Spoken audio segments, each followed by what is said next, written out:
कभी रात में आसमान को देखकर सोचा है कि उन टिमटिमाते तारों के पार आखिर है क्या? आज हम ब्रह्मांड के कुछ ऐसे ही अविश्वसनीय रहस्यों से पर्दा उठाएंगे। कुछ ऐसी बातें जो शायद हमारे सोचने का नजरिया ही बदल दें। तो चलिए शुरू करते हैं ये सफर। जरा एक पल के लिए सवाल के बारे में सोचिए। क्या ऐसा मुमकिन है कि किसी ग्रह पर एक दिन उसके पूरे साल से भी लंबा हो? सुनने में ये बात बिल्कुल भी मंतिकी नहीं लगती, लेकिन जैसा कि हम देखेंगे, ब्रह्मांड हमारे बनाए हुए नियमों से नहीं चलता। हम अक्सर दूर की आकाशगंगाओं और नेबुला के बारे में सोचते हैं, पर सच तो ये है कि हमारा अपना सौरमंडल ही अजीबोगरीब चीजों से भरा पड़ा है। एक ऐसे ग्रह से जहां दिन सालों से लंबे होते हैं, लेकर एक ऐसे ज्वालामुखी तक जो हमारे सबसे ऊंचे पहाड़ को भी बौना बना दे। आइए पहले अपने ही इस ब्रह्मांडीय आंगन की कुछ अजीब सच्चाइयों को जानते हैं। तो हमारे पहले सवाल का जवाब है जी हां, बिल्कुल हो सकता है, और इसका क्रेडिट जाता है हमारे पड़ोसी ग्रह शुक्र को। सोचिए, एक ही दिन में जन्मदिन मना लिया और फिर भी वो दिन खत्म ही नहीं हो रहा। शुक्र अपनी धुरी पर इतना इतना धीरे घूमता है कि उसका एक दिन पृथ्वी के 243 दिनों के बराबर होता है, जबकि उसका एक साल यानी सूरज का एक चक्कर सिर्फ 225 दिनों में ही पूरा हो जाता है ना कमाल का विरोधाभास। ये आंकड़ा सच में हैरान कर देने वाला है।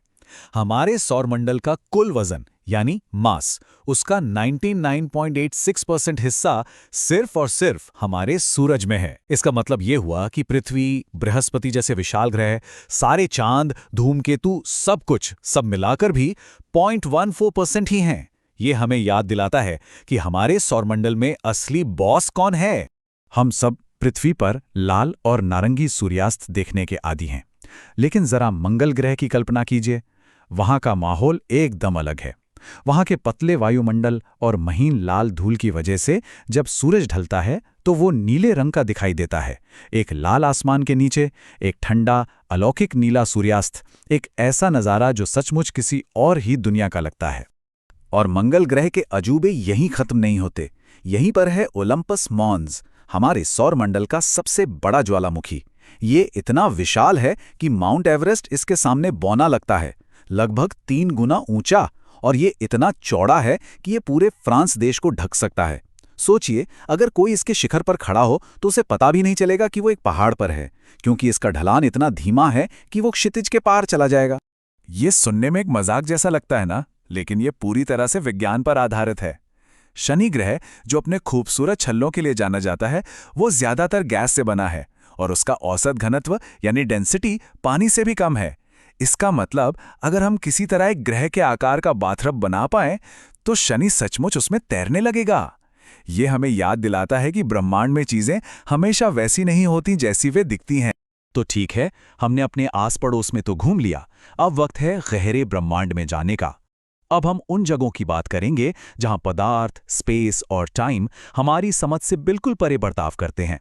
तो तैयार हो जाइए कुछ ऐसी हकीकतों के लिए जो वास्तविकता की परिभाषा को ही चुनौती देती हैं।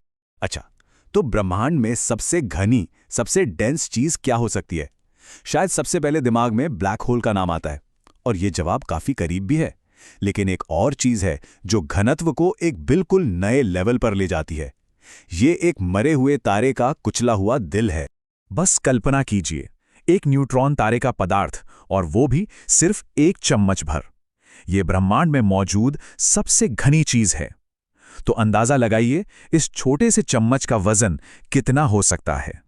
1 अरब टन। जी हां, आपने सही सुना। सिर्फ 1 चम्मच भर पदार्थ का वजन माउंट एवरेस्ट से भी ज्यादा। ये तब होता है जब एक बहुत बड़ा तारा अपने ही गुरुत्वाकर्षण के बोझ तले दबकर खत्म हो जाता है, और उसके परमाणु इतने कसकर एक दूसरे से चिपक जाते हैं जिसकी हम कल्पना भी नहीं कर सकते।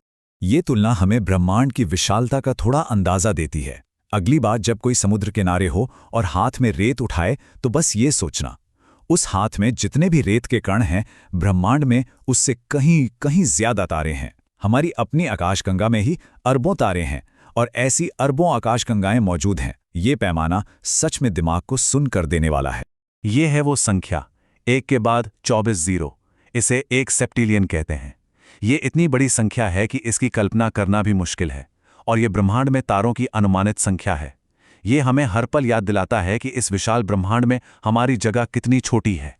हमने सुना है कि समय सापेक्ष है, यानी रिलेटिव है, और ये सिर्फ एक कहावत नहीं है, ये आइंस्टाइन के सिद्धांत की एक बुनियादी सच्चाई है। कोई जितनी तेज चलता है या जितने मजबूत गुरुत्वाकर्षण में होता है, समय उसके लिए उतना ही धीमा हो जाता है। ये असर इतना असली है कि हमारे जीपीएस सैटेलाइट्स को सही काम करने के लिए रोज इसे एडजस्ट करना पड़ता है।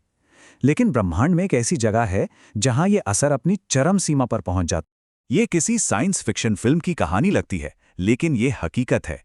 एक ब्लैक होल के पास गुरुत्वाकर्षण इतना ज्यादा होता है कि वो स्पेस को ही नहीं बल्कि समय को भी खींचता और मरोड़ता है। अगर कोई अंतरिक्ष यान में बैठकर ब्लैक होल के पास कुछ घंटे बिताकर वापस पृथ्वी पर लौटे तो यहाँ शायद दशकों या सदियां बीत चुकी होंगी। मतलब वो एक तरह से भविष्य में पहुंच जाएगा। फिल्मों में हम स्पेसशिप के इंजन की गड़गड़ाहट और लेजर धमाकों की आवाज सुनते हैं, लेकिन असलियत इससे कहीं ज्यादा अजीब है। अंतरिक्ष लगभग एक परफेक्ट वैक्यूम है और आवाज को चलने के लिए किसी माध्यम जैसे हवा की जरूरत होती है। इसका मतलब है कि एक तारे के विस्फोट से लेकर दो आकाशगंगाओं के टकराने तक ब्रह्मांड की सबसे भयानक घटनाएं भी एक गहरे पूर्ण सन्नाटे में होती हैं। और अब हमारे आखिरी विषय पर आते हैं। चलिए मिलते हैं ब्रह्मांड के सबसे तन्हा बाशिंदों से। ये वो हैं जो किसी तारे की परिक्रमा नहीं करते, किसी आकाशगंगा के केंद्र की ओर नहीं जाते। ये ब्रह्मांडीय घुमंतु है जो सितारों के बीच की ठंडी खाली जगह में अकेले ही भटकते रहते हैं। इन्हें दुष्ट ग्रह या अनाथ ग्रह भी कहा जाता है। ये ऐसी दुनियाएं हैं जिन्हें अपने सौरमंडल की शुरुआती दिनों में गुरुत्वाकर्षण की खींचतान ने बाहर धकेल दिया था। अब वे हमेशा के लिए अकेले यात्रा करते हैं, बिना किसी तारे की रोशनी या गर्मी के। वैज्ञानिक मानते हैं कि हमारी आकाशगंगा में तारों से कहीं ज्यादा ऐसे भटकते हुए ग्रह हो सकते हैं जो बस अंधेरे में छिपे हुए हैं। शुक्र के अजीब दिन से लेकर ब्रह्मांड के अकेले ग्रहों तक हर खोज हमें सिर्फ ये एहसास दिलाती है कि हम कितना कम जानते हैं। आज हमने जो कुछ भी सीखा वो इस विशाल ब्रह्मांडीय महासागर की सतह पर सिर्फ एक छोटी सी लहर है। तो असली सवाल ये नहीं है कि हम क्या जानते हैं, बल्कि ये है कि वहां और कौन-कौन से रहस्य हैं जो बस खोजे जाने का इंतजार कर रहे हैं।